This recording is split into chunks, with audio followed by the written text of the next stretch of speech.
नमस्कार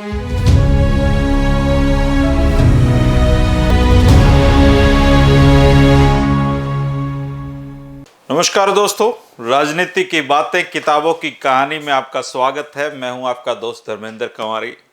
दोस्तों, भक्त फूल सिंह जी एक बहुत महान आत्मा थे। वो ताउम्र समाज के लिए जिए और उनका जीवन बहुत अनुकरणीय है। चोई छोटूराम को जब भी उनकी जरूरत पड़ी तो भक्त फूल सिंह हमेशा उनके लिए खड़े रहे और चोई छोटूराम भी भगत फूल सिंह का बहुत आदर करते थे, उनकी कही बात को पूरा करने की कोशिश करते थे। लेकिन एक समय वो भी आया था जब दोनों के बीच दोस्ती में दरार पड़ गई थी और वो दरार थी गलतफहमी की दीवार। दूरियां बढ़ने लगी थी और वो समय भी करीब आ गया था जब दोनों की ये दोस्ती हमेशा हमेशा के लिए खत्म हो जाती। लेकिन चौधरी माड़ू सिंह ने दो दोस्तों की इस दोस्ती को खत्म होने से बचा लिया। चोई छोटूराम जयंती के लिए जब चौधरी माड़ू सिंह के साथ भक्त फूल सिंह धन संग्रह करवा रहे थे, तब भी 1942 से 1-2 साल पहले ही भगत जी और चोई छोटूराम के संबंधों में दरार पड़नी आरंभ हो चुकी थी। भगत जी धीरे धीरे चोई छोटूराम के आयोजनों से अनुपस्थित रहने लगे थे और ये दूरियां लगातार इसमें इजाफा होता जा रहा था। राजकाज के कामों में व्यस्त चोई छोटूराम को यह आभास भी नहीं था कि भक्त फूल सिंह उनसे नाराज हैं और दूरियां बनाकर चल रहे हैं।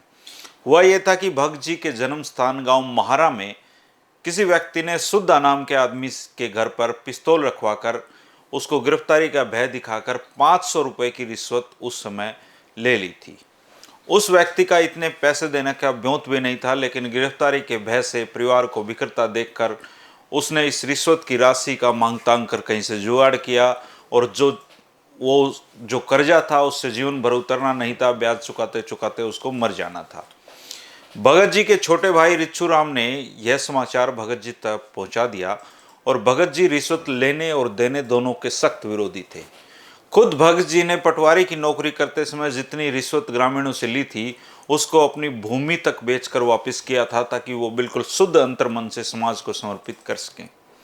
अपने ही गांव में रिश्वत लेने की घटना ने भगत जी को अंदर तक झकझोर दिया। भगत जी ने सुद्धा को बुलाकर सच्चाई जानने की कोशिश की और सुद्धा रिश्वत लेने वाले व्यक्ति के भय के कारण सच्चाई नहीं उगल सका। जिस व्यक्ति ने रिश्वत ली थी वो भी बहुत बड़ा प्रभावशाली व्यक्ति था और भगत जी को रिच्छू राम पर तब क्रोध आया और कहा कि यह सत्य बोलना पाप है। रिच्छू राम ने भगत जी को विश्वास दिलाया कि भगत जी घटना बिल्कुल सत्य है और भगत जी ने दोबारा सुद्धा को अपने पास बुलाया और कहा कि भय छोड़कर साफ साफ बताओ कि क्या तुमने रिश्वत दी है या नहीं दी है। यदि सत्य का हो गए तो तुम्हें न्याय दिलाने में अंत तक तेरा साथ दूंगा।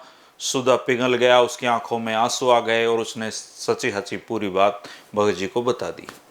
भगत जी ने इस मामले को लेकर गांव में सबसे पहले पंचायत बुलाई। पंचायत में घटना का विवरण देते हुए घोषणा की कि यदि अपराधी आदमी सुधा को 500 रुपये लौटाकर पंचायत में माफी नहीं मांगता है तो मैं अनशन आरंभ कर दूंगा। रिश्वत लेने वाला व्यक्ति अर्ध सरकारी कर्मचारी था और पुलिस से सांठगांठ रखता था। गांव के लोग उससे भयभीत रहते थे, इसलिए पंचायत उसके विरुद्ध कार्रवाई करने में संकोच करती रही। पंचायत का ये रवैया देखकर भगत जी ने अनशन शुरू करने का फैसला ले लिया और जब चौधरी माड़ू सिंह को भगत जी के अनशन का निश्चय करने का पता चला तो चिंतित हो गए, क्योंकि सेहत उनका साथ नहीं दे रही थी। उन्होंने संदेशा भेजकर भगत जी को सोनीपत बुलाया और चौधरी साहब ने भगत जी को समझा बुझाकर इस बात के लिए मना लिया कि अनशन करने के लिए इसकी जरूरत नहीं है, विभागीय कार्रवाई के लिए उपमंडल अधिकारी को आवेदन पत्र दिया जाना चाहिए। दोषी व्यक्ति के विरुद्ध भ्रष्टाचार के अनेक प्रमाण एकत्रित करके भगत जी ने उपमंडल अधिकारी को आवेदन पत्र दे दिया और इसके बाद जांच आरंभ हो गई। इसी बीच कई उपमंडल अधिकारी बदली होते रहे। भगत जी चाहते थे कि सुद्धा को न्याय दिलाने के लिए चोई छोटूराम उपमंडल अधिकारी को कहें और इस संबंध में भगत जी कई बार चोई साहब से मिले भी। चोई साहब का कहना था कि जांच में दबाव डलवाना अच्छी बात नहीं है और जो सच होगा वो सामने आएगा। इस विषय में हस्तक्षेप करने से उन्होंने इनकार कर दिया। भगत जी इस बात का अंदर ही अंदर बुरा मान गए। वे एकांत में बैठकर अपने और चोई छोटूराम के संबंधों को याद करने लगे। उन्हें 1926 का वो चुनाव याद आया जब चुनाव के संबंध में एकता लाने के लिए उन्होंने अनशन किया था और चोई छोटूराम को झज्जर सोनीपत क्षेत्र से प्रत्याशी घोषित किया गया था।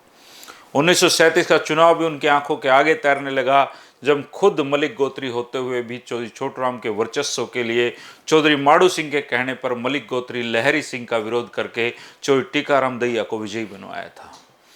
इसी छोटूराम ने जनहित के कार्य के लिए मेरी सहायता करने से इनकार कर दिया। ये विचार उनके दिमाग में बार बार कौंधता रहा। भगत जी के मन में चोई छोटूराम के प्रति कसैलापन आ गया और इसी कसेलेपन को उन्होंने सार्वजनिक रूप में तो नहीं कहा, लेकिन इतना अवश्य किया कि चौधरी साहब की उपेक्षा करनी आरंभ कर दी। उपमंडल अधिकारी की जांच में आवेदक पक्ष के साथियों के बयान समाप्त होने पर विपक्ष के साथियों के बयान की तारीख निश्चित हो गई और इसी बीच उस उपमंडल अधिकारी के बदली के आदेश आ गए।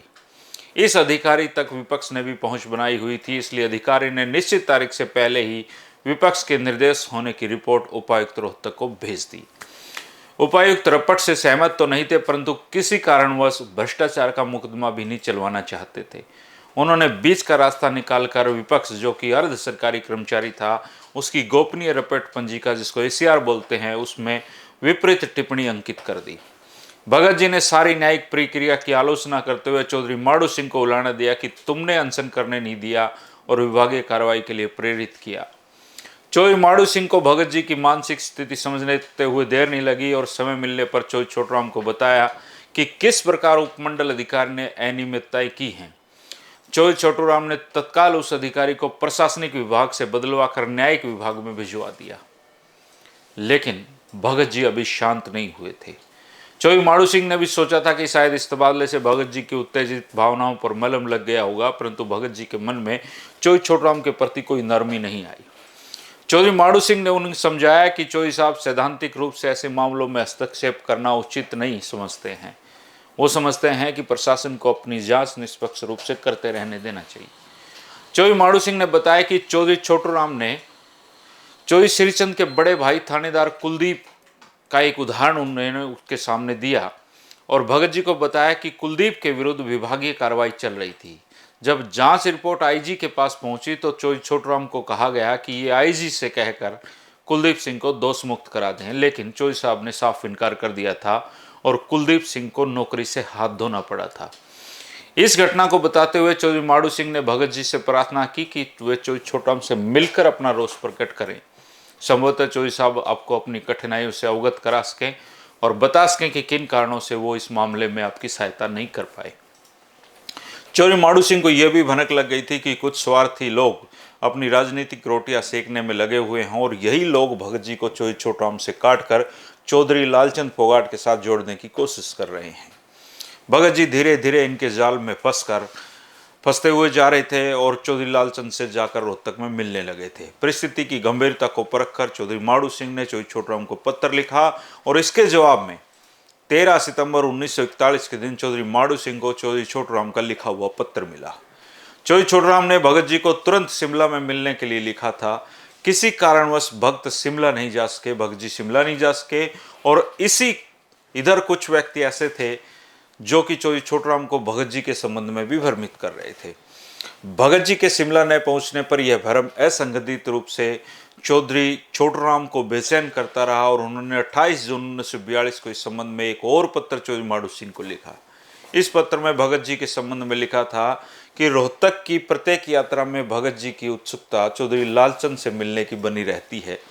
मुझे यह भी बताया गया है कि भगत जी ने चौधरी लालचंद के प्रति अपने उपेक्षापूर्ण व्यवहार के विषय में खेद प्रकट किया है और भविष्य में सहयोग का आश्वासन दिया है।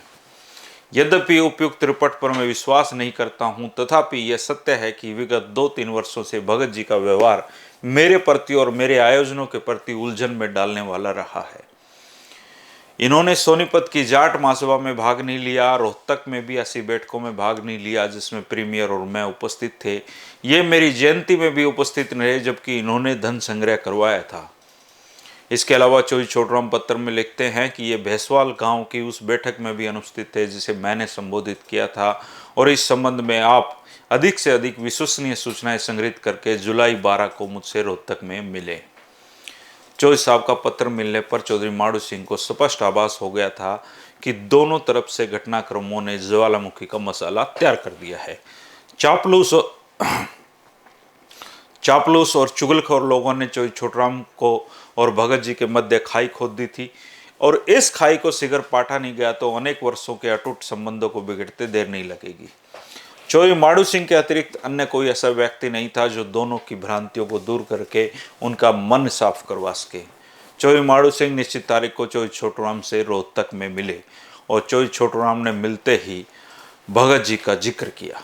बातचीत के संदर्भ में चौधरी साहब को आश्वस्त करते हुए चौधरी माड़ू सिंह ने कहा कि भगत जी के संबंध में जो सूचनाएं आपको मिली हैं उनमें कोई सच्चाई नहीं है, परंतु इसमें भी कोई संदेह नहीं है कि उनको इस बात से ठेस अवश्य पहुंची है कि आपने सुधा के संबंध में उनकी कोई सहायता नहीं की।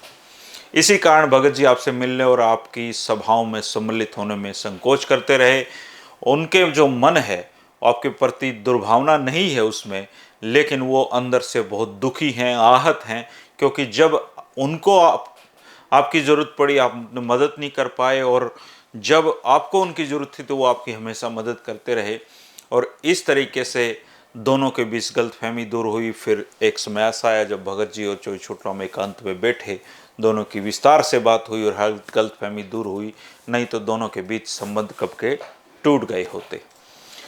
कल का जो वीडियो है दोस्तों, उस वीडियो में हम भगत फूल सिंह की हत्या की पूरी कहानी जानेंगे। दोस्तों इस बारे में बहुत सारी कहानियां सिर्फ सुनी सुनाई हैं। चौधरी माड़ू सिंह वो व्यक्ति थे जिन्होंने जीवन का एक बड़ा हिस्सा भगत फूल सिंह जी के साथ बिताया था।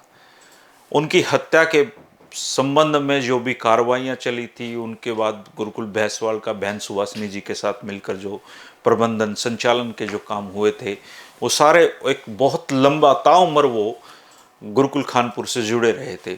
और भगत फूल सिंह जी की हत्या के संबंध में जो भी प्रमाणिक सूचनाएं हैं वो उन्होंने अपनी किताब में दर्ज की हैं। और वो बहुत एक दुखद घटना थी हरियाणा के इतिहास की, जो भगत जी जैसे आदमी की हत्या हुई, और वो कहानी उन्होंने अपनी किताब में दर्ज की है, बड़े विस्तार से दर्ज की है। तो कल हम उस कहानी को जानेंगे कि भगत फूल सिंह जी की हत्या के पीछे कारण क्या थे और उस समय की सामाजिक परिस्थितियाँ क्यों ऐसी बनी कि भगत फूल सिंह जैसे व्यक्ति की हत्या हो गई। कल के वीडियो में 3 बजे हम ये डिस्कस करेंगे दोस्तों। शुक्रिया, नमस्कार।